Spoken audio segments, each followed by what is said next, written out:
Mira. Ay, May maraming tulutan. Maraming tulutan. Nabasa na yung lumpia. May iba dyan, bili ni Arevalo.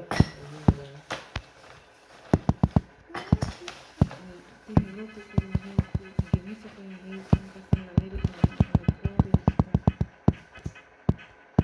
Tikman mo na. Ako na yung mali. nasa magaling? Nasa freezer yun ah. Nilabas niya kasi lutuin na sana. Lagay ko sa asa. Ano? Dito. Kaso nalasing ka na. Yung ulam nila yung adobo na lang. Ano sa, ano yun? Kasi di ba tatlo pa yun. Breakfast ni Adela isa. Yung dalawa kay Eman. Kasi yung isa puwet naman banda. Kaya dalawa na lang sa kanya. Eh, tinanong ko si Adela kung maglalunch Ako pa yung siya. naging abo na siya ng ano. Hindi daw siya maglalunch kasi lilibre daw siya ni Kate. Kasi umuwi na Hindi si ka nag-isip na kapag ka nahuli ka, yung sasakyan mo dadalhin sa ospital. Bukod doon, yung lisensya mo, revoke din yun. Dapat iniisip mo yung mga ginagawa mo. Pero at least, Ano at least? buhay yung tao. Ano ba? Anong buhay yung tao? Puta.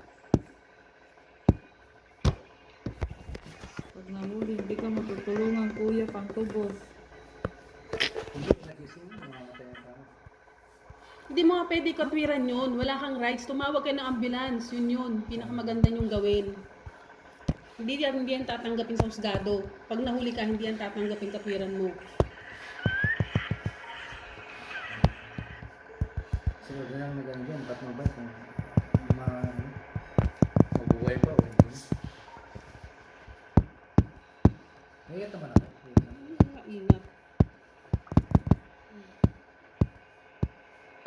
Hindi mo talaga alam kung anong ginagawa mo.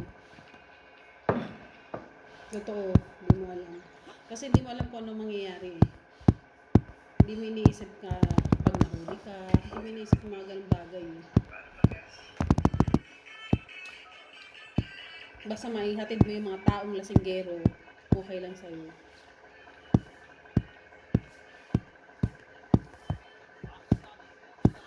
Suspel ko ano yun ah. Hindi nga tatanggapin yung dahilan mo. Isip ko nga ba,